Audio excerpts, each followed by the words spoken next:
Vasco 1, não. Vasco 2, não. Vasco 3, também não. Vasco 4, não. Vasco 5, Resende 0. Que partida do Vasco da Gama, meus amigos. Eu, com toda certeza, e você também, torcedor vascaíno, sai dessa partida completamente iludido com esse ano de 2023. E, gente, são detalhes que a gente observa e faz questão de trazer aqui a vocês. No final da partida, a torcida do Vasco começou a cantar assim: dale, dale, dale Vasco, dale, dale, dale Vasco. Dale, dale, dale Vasco, seremos campeões. E são mínimos detalhes. Eu vou muito ao estádio e tenho certeza que muitos de vocês que estão aqui assistindo também devem ir. E a pergunta que eu faço a você é: há quanto tempo você não ouvia essa canção? Há quanto tempo você não ouvia ecoar das arquibancadas: seremos campeões? E, gente, eu não começo esse vídeo virando pra vocês e falando: caramba, o Vasco vai ser campeão do Campeonato Carioca, o Vasco vai ser campeão do Campeonato Brasileiro, o Vasco vai ser campeão da Copa do Brasil. Não vou ser tão alucinado, tão iludido a esse ponto. Mas nós, como torcedores do Vasco, de qualquer clube do futebol, a gente gosta de se iludir, de ter expectativas, criar esperanças. Infelizmente, gente, eu não falo de 2022, eu não falo de 2021, eu não falo de 2020, eu falo de 2013 pra cá. 10 anos, gente. São 10 anos em que foi tirado do torcedor vascaíno o simples fato, gente, o mínimo detalhe de ter esperança com seu time. E hoje, mesmo ainda muito longe, e tá muito longe mesmo, de a gente construir um elenco forte, um time forte, competitivo, que vai entrar para brigar, hoje foi devolvida ao torcedor vascaíno exatamente isso que eu disse no início do vídeo. A ilusão, a esperança, aquela expectativa de deitar no travesseiro e falar: pô, se chegar mais 2 ou 3 reforços aí, dá pra sonhar com um título em 2023. A gente vai falar sobre isso, inclusive, gente, além desse início, eu quero falar outra coisa muito importante. O técnico do Vasco, Maurício Barbieri, após a partida muito ruim do Vasco da Gama na última segunda-feira contra o Volta Redonda, durante a entrevista coletiva falou assim e com todos os créditos. Abre aspas. Acho que a questão do investimento é importante de ser ressaltada. Vocês, no caso a imprensa, têm feito isso sempre, mas acho que é mais do que isso. Só dinheiro não forma equipe campeã. É preciso tempo. De fato, Barbieri, concordo completamente, mas dinheiro, algo que o Vasco não tinha, e nesse ano colocou mais de 108 milhões até o momento em investimento para montar o time, forma sim, com o tempo, uma equipe campeã. E é isso que eu, você e todo torcedor vascaíno espera, não apenas para 2023, mas para as próximas temporadas. O Vasco hoje entrou em campo como Vasco, o Vasco hoje jogou como Vasco, o Vasco hoje venceu como Vasco. E você pode até falar: ah, Lucas, poxa, você tá brincando, porque tem torcedor que é assim, tem torcedor que é muito crítico e é válido, gente. É importante ter aquele torcedor que é super iludido, acha que nós iremos ganhar muito, mas ter o torcedor também pés no chão, crítico, que fala: calma, Lucas, era só o Resende. Mas a pergunta que eu faço você, ao que é, né, ao não, mas que é esse torcedor crítico é: há quanto tempo você não viu o Vasco ser tão superior em uma partida, perdão, encostei aqui no microfone, tão superior em uma partida jogando contra um clube pequeno, ou melhor, contra um clube de menor condição, contra um clube inferior? Ó, há muito tempo. E hoje a gente viu o Vasco de fato jogando contra um clube mais fraco, de fato jogando contra um clube inferior, mas principalmente jogando como o Vasco da Gama. Não é aquele time que joga contra uma Portuguesa, contra um Volta Redonda, contra um Resende, contra um Madureira, faz um gol e coloca a casinha toda, o bloco lá pra trás, fecha a casinha, como é falado na gíria do futebol, e segura o resultado, vencendo apenas por 1-0. É um time que fez 2, vai fazer o segundo, fez 1, vai fazer o segundo, fez 2, vai fazer o terceiro, fez terceiro, vai fazer o quarto, até o quinto, sexto, sétimo, até onde dá. Esse foi o Vasco da Gama de hoje. Que partida legal de se ver. Essa é a grande realidade. E é claro, antes da gente prosseguir, deixa aí a sua opinião. Gostou? Foi o melhor jogo do Vasco? Quem foi o melhor jogador? Deixa aí embaixo o que você achou da partida. Sobre alguns pontos importantes a serem falados. Primeiro, gente, São Januário ganha jogo.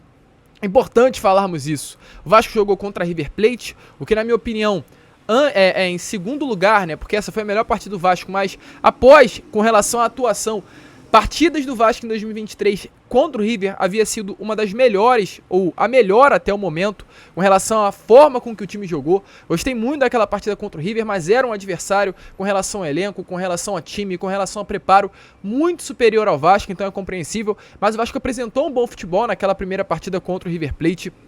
Não jogou bem contra o Inter Miami. Jogou uma bola mais ou menos contra o Dax, jogou mal contra o Volta Redonda e hoje mostrou o que de fato tem para esse 2023. Não à toa dentro de casa, não à toa ao lado do seu torcedor, não à toa no Caldeirão de São Januário. Ou seja, São Januário ganha jogo. Se o Vasco já era forte no passado com um elenco muito limitado, eu fico na expectativa de como será o Vasco esse ano com um elenco mais forte, com um elenco mais competitivo, jogando sempre dentro do nosso Caldeirão.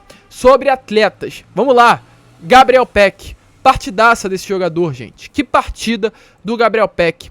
Infelizmente, eu falo sim, infelizmente, porque eu falo em tom de crítica. Com relação ao Gabriel Peck, eu vou sempre me manter muito com os pés no chão. Porque sempre é assim.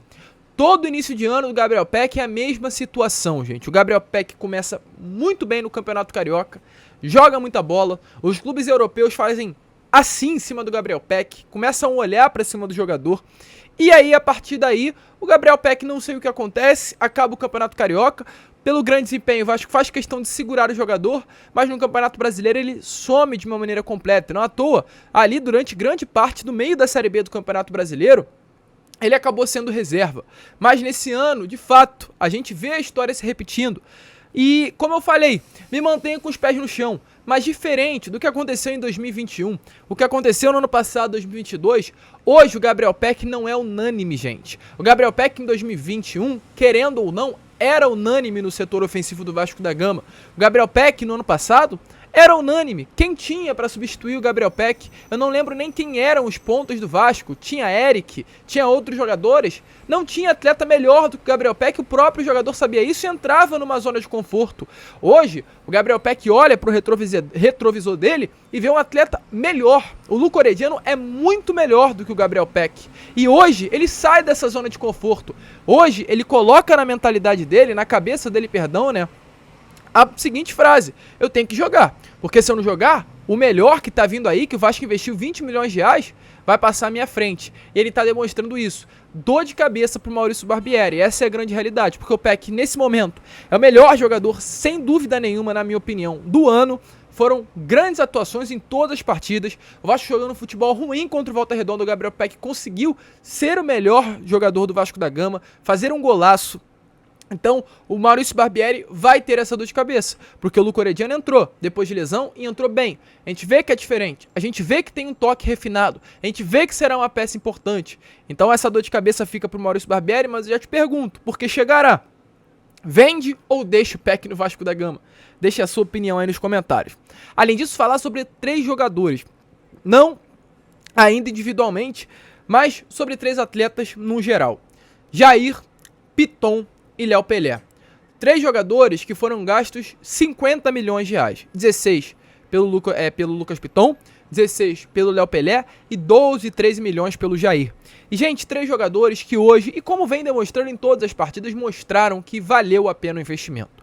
Contra o River Plate, no primeiro jogo do ano, que o Vasco, volta a repetir, apresentou um bom futebol, mesmo perdendo pelo placar de 3-0. Eu lembro, eu vim aqui no pós-jogo e falei, hoje o Lucas Piton sai dessa partida com a incerteza de que se valeu ou não pagar 16 milhões pelo jogador. Porque foi uma crítica muito grande feita, né, no caso, se tratando do Lucas Piton. A gente, como torcedor vascaíno, ficou falando, poxa, será que valeu a pena pagar 16 milhões por esse atleta? E após a estreia do Vasco na temporada contra o River, o torcedor vascaíno saiu ainda mais com essa incerteza. Porém, o jogador vem mostrando um bom futebol nessas últimas partidas. Contra a Portuguesa, contra a Volta Redonda, e hoje, novamente, fez a melhor partida à frente do Vasco da Gama e não à toa, foi premiado com um belíssimo gol. Não um gol do atleta em si belíssimo, mas a jogada construída, uma boa troca de passe com o Figueiredo pela ponta. Figueiredo também mostrando um bom futebol por ali. Lucas Piton muito bem defensivamente, ofensivamente também muito bem. E hoje a gente tem a certeza, o Vasco tem um lateral de qualidade, não apenas um lateral, os dois. E não fala nem sequer de qualidade, mas hoje o Vasco tem 2 laterais, gente. O Vasco terminou o ano passado com o Edmar titular, Paulo Vitor entrando aos pouquinhos, e na lateral direita, Gabriel Dias, o Danilo Barcelos não, nem lembro, Matheus Ribeiro e um outro jogador que entrava às vezes. E o Vasco, gente, não tinha lateral. Antes era quem? Henrique, Zeca, Léo Matos. Esses eram os atletas do Vasco. E hoje o Vasco tem Pumita Rodrigues, jogador de Copa do Mundo, e Lucas Piton. Um atleta que vem mostrando grande qualidade. Sobre Léo Pelé, esse outro atleta também que o Vasco investiu 16 milhões de reais. Foi premiado com gol. Um dos melhores jogadores, na minha opinião, também desse elenco, nesse início de temporada. Após o Gabriel Peck, eu coloco o Léo Pelé com relação a desempenho em 2023. Um jogador muito regular. A melhor contratação do Vasco até o momento. Não falo por dar uma diferença na partida, não é aquele jogador que vai mudar o jogo por ser um zagueiro, mas é um zagueiro que construtivamente é completamente outro nível, gente. O Léo Pelé constrói jogo, o Léo Pelé inicia jogadas, o Léo Pelé faz com que o Lucas Piton jogue mais bola, o Léo Pelé faz com que aquele setor do campo do lado esquerdo jogue mais, porque ele tem uma qualidade muito grande, um investimento muito bom do Gigante da Colina, não à toa foi premiado aí com gol nessa noite de hoje em São Januário. E sobre o Jair, eu não falo nada, eu prefiro nem falar sobre o Jair, não tenho palavras para descrever a qualidade desse atleta. É uma pena ainda que ele não tenha um jogador de qualidade para jogar ao lado dele. Hoje o Rodrigo atuou, foi muito bem no primeiro tempo, gostei da atuação do atleta, infelizmente teve que sair, mas foi melhor do que o Zé Gabriel. E hoje a ausência do Zé Gabriel, na minha opinião, inclusive, fez com que o Vasco andasse mais. A ausência dele foi positiva pro Vasco da Gama. Essa é a grande realidade. Hoje a gente viu como, infelizmente, o Zé Gabriel jogando por ali, o próprio Figueiredo também atuando no setor do meio campo, acaba prejudicando muitas das vezes o próprio Jair a demonstrar um bom futebol e o próprio Vasco da Gama a construir. Acho que hoje o Barbieri conseguiu finalmente achar nesse sistema ofensivo do Vasco da Gama com as peças que tem, pois ainda outras irão chegar. Sobre Pedro Raul, outro investimento do Vasco, partidaça também, marcou 2 gols, desencantou. A gente vê que é um jogador diferente, sempre viu. O gol do Gabriel Peck contra a Portuguesa lá na ilha, aquele passe do Pedro Raul, assistência, fazendo um papel de pivô, já mostrava isso. Infelizmente os gols não saíam, mas hoje já saiu 2 de uma vez para carimbar de fato que o Pedro Raul chegou em São Januário. E gente, outras palavras aqui que eu quero trazer a vocês de maneira rápida, outros pontos importantes, né? Uma das melhores sensações da partida, na minha opinião, pode ser pouco, mas foi quando o Ivan caiu lesionado. O Ivan caiu, acabou permanecendo na partida, acredito que não é nada grave, mas quando ele caiu, eu não me preocupei, porque eu sabia que tinha o Léo Jardim. Hoje ele não foi relacionado para a partida, né? Ainda precisa de um tempo de adaptação, mas se ele se lesionasse, a gente na próxima partida muito provavelmente já teria o Léo Jardim embaixo das traves. Então eu não me preocupei, não tive que falar que nem no passado, quando o Thiago Rodrigues, que era o goleiro titular, se machucava, a gente pensava, caramba, agora é House, agora é Alexander. Não, se o Ivan se machucar, a gente tem o Léo Jardim, que é um goleiro, cara, de nível também, de nível europeu, de nível internacional. Então isso é bom, a gente vê, né, realmente a importância de um elenco.